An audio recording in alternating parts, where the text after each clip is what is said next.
За монголчуудын хувьд бас баярын наадамдаа ингэж их төсөв гаргаж ийм их мөнгөөр баярлж нааддаг болоогүй байна уу?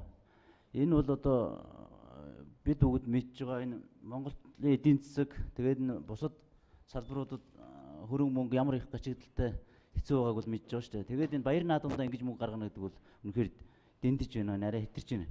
Тэгээд энэ одоо хаанаасаа ийм их мөнгө гарч ирээд байдیں۔ Энэ одоо бондын мөнгө дэр ингээ яваад байд юм уу? Тэгээд нэг л их баян улс ингээд сүүлийн үед чинь хаасайг бол их мөнгө л цацаад байдаг болсон байна шүү дээ. Тэгээд энэ наадамтай холбогдуулаад бас 6 сарын 2-нд нөгөө дэлхийн байгаль орчны өдөр гээд тэмдэглээд олон улсын марафон гүйлт боллоо л доо. Тэрэнд бас би оролцохгүйсэн. Тэгээд энд дэлхийн номер 1 рекорд тамирч ирсэн баггүй.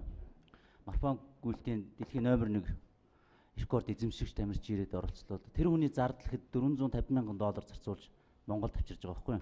Тэгээд зөвхөн тэр марафон гүйлтийн нээлтэнд оролцоод тэгээд тэр байгаль орчны өдөр зориулсан арга хэмжээнүүд оролцоод буцаж байгаа.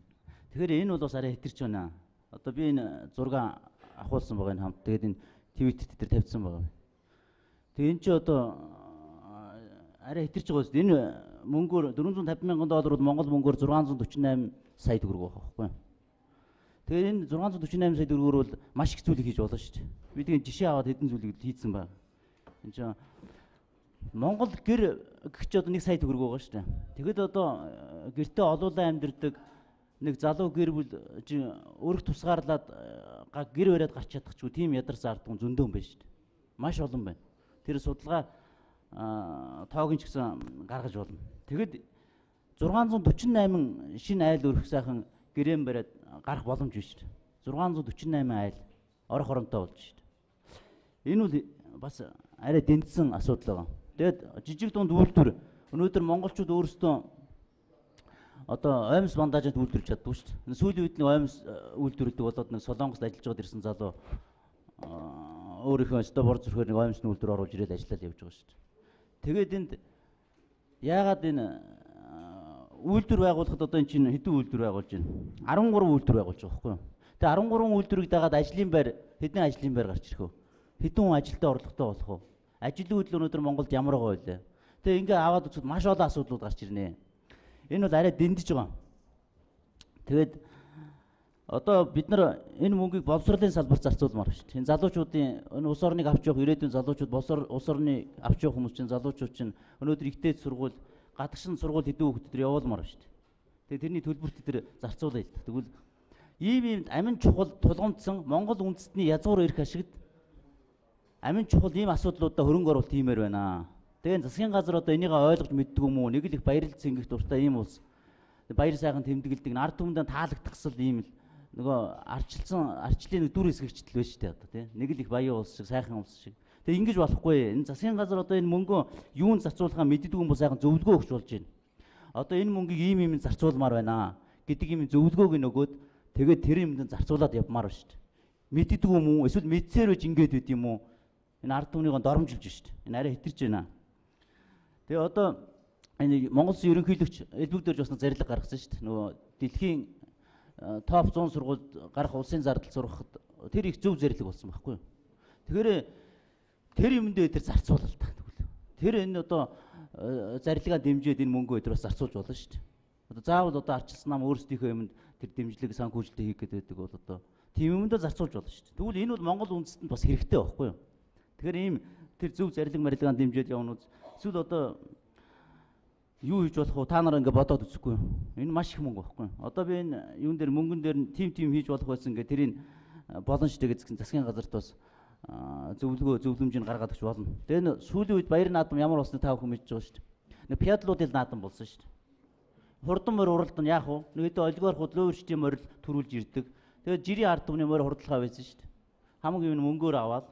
Тэгээ тэр мөнгө нь ямар мөнгө гэж? Монголын ард түмний татвар энэ лөөвөрцөл мөнгө шүү дээ. Тэгэхээр энийг бас бодох хэрэгтэй.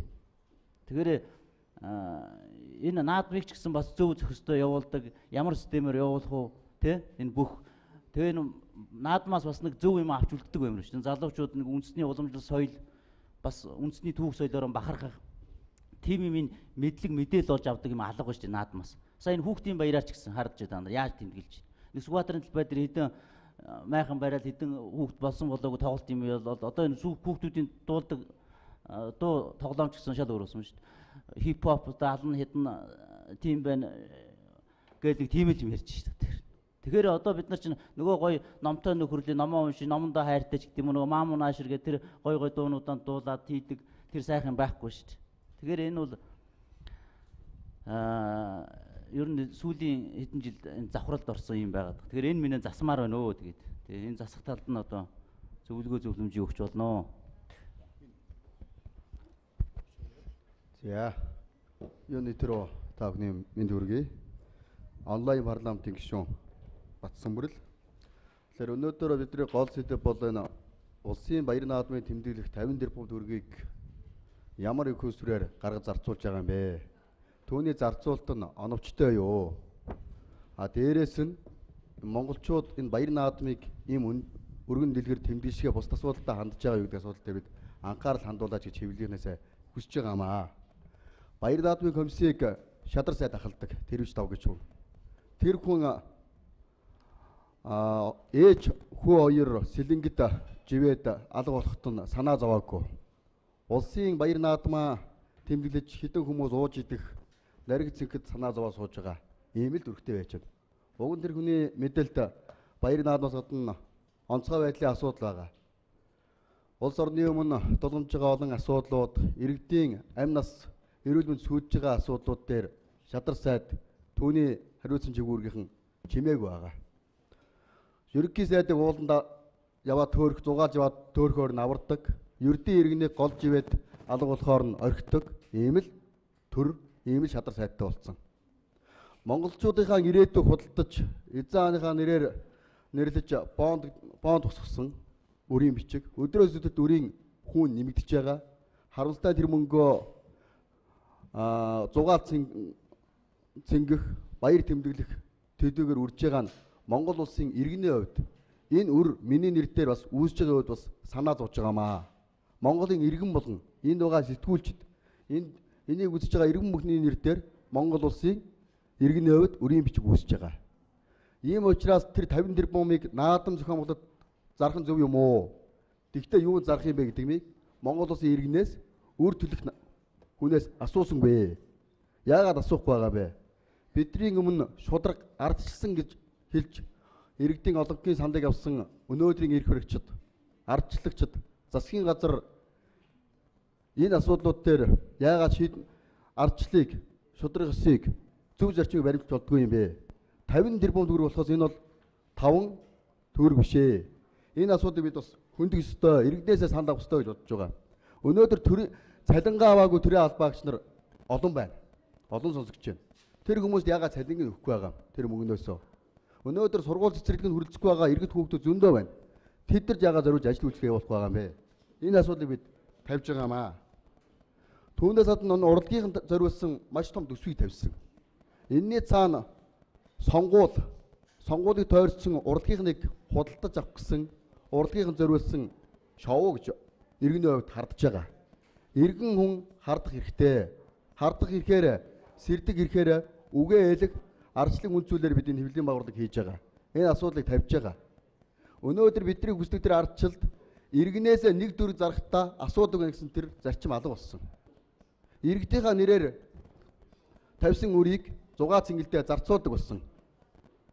Зовд зүдэрсэн, үхэж зүргдсэн иргэдээ орхиод ноёд төшмөдөө дагаж гүйдэг ийм л төртэй болчиход байна бид нар. Энэ асуудал бид шүүмжилж байгаамаа. Энэ асуудалд анхаараач. Магадгүй нууц дансандаа $1 сая хүмүүст энэ мөнгө жижигхэн мөнгө байх.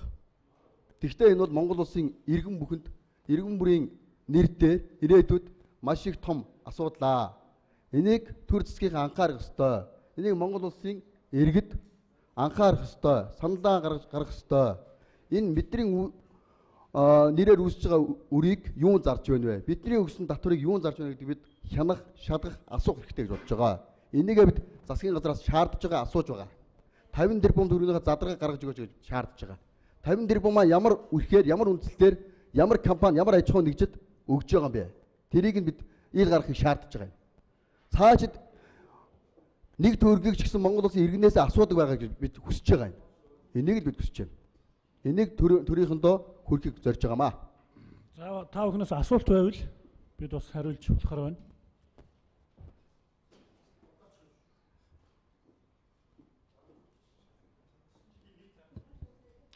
Өнгөрсөн жилийн зардал 900 презентацийн харуулчуд 940 орчим сая.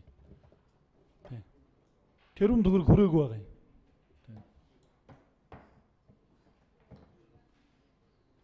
Презентацээр өнгөрсөн жилийн зардал.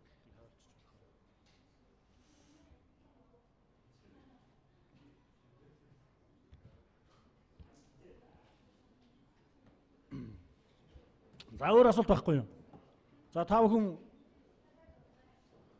тэнд гарах презентацнээс тодорхой мэдээллүүдийг авчиж болно.